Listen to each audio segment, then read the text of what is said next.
Hetty tonight. We'll kick off with Charlie from the start. Hi, Mikel. Just to go back to sort of, the players and the social skills and having a happy camp. You obviously signed a lot of players again in the summer. How much time do you or the club take into profiling these players and just doing the checks to see that they're good eggs? How important is that for you? Yes, the ideal scenario that we spend all the time that is necessary to nail the process and to understand exactly how we envision that player joining our club and the team and the relationship that we want to build there. And the reality sometimes as well that when it's an opportunity and you have to act, not enough.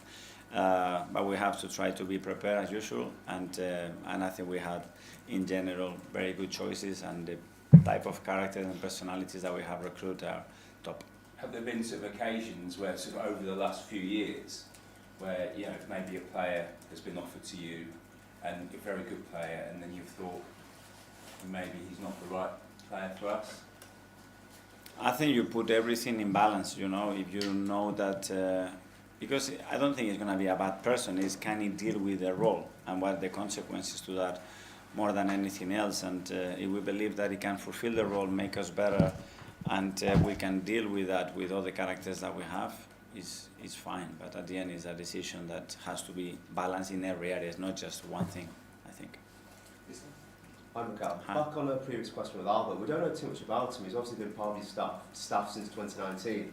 It's said that you struck a rapport with him, I think in Wales, when you're doing your coaching badges with him. What did you see in Albert to bring him into your coaching staff? First, top person, someone that it's so easy to work, so open, so experienced, and so good at dealing with a lot of people, departments, because he has massive experience and the social skill to do that. And then somebody obviously in the tactical, technical methodology level, top. So yeah, that's why he's been with us for a long time, and I would love to have him in the team. What do you mean by the tactical and the methodology aspect?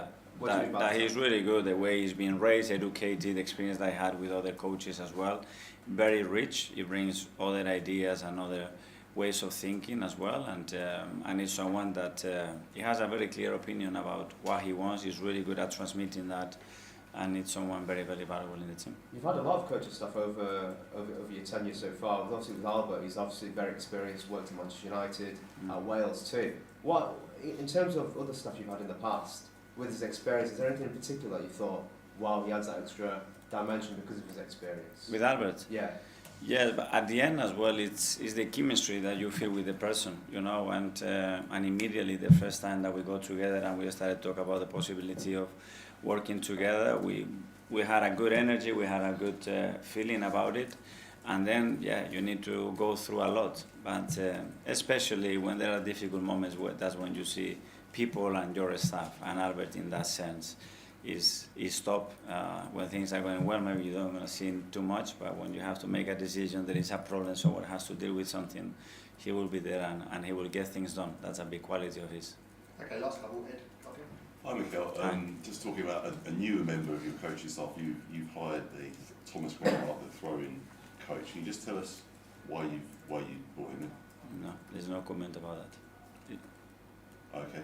And just is that an area that you're looking to try and improve on? We try to improve every single area, every single margin that we possibly can to be a better team, and anybody can help us in many areas. We have many experts, many people around trying to help us to become as good as we can. Why do you think there's been such an increase in long throws into the box? I think it's double what it was last season. We cannot look at the game only in that sense. There is a consequence of what happens in other phases, and the time that the teams are spending in certain areas that has a consequence on some specific areas of the game. But there is a lot of things that happen before that, in my opinion. Right, finally, Kit. Hi, Mikel. You're obviously on an excellent run of form, but most of the recent victories have been quite narrow victories by the scoreline. Given, I suppose, the adversity you face this season with the injuries, how many more levels do you think this team might have to go? I think we have still a lot of improvement to do in a lot of departments, and that's the ambition that we have identified, and we are identifying constantly things that we can do much better, especially things that can give us bigger margins with very little tweaks.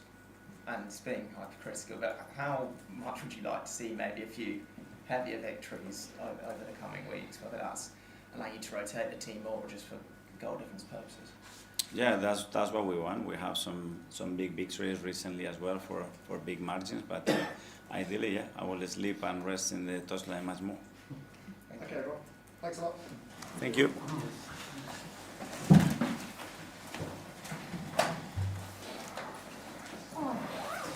Cheers. Thank you.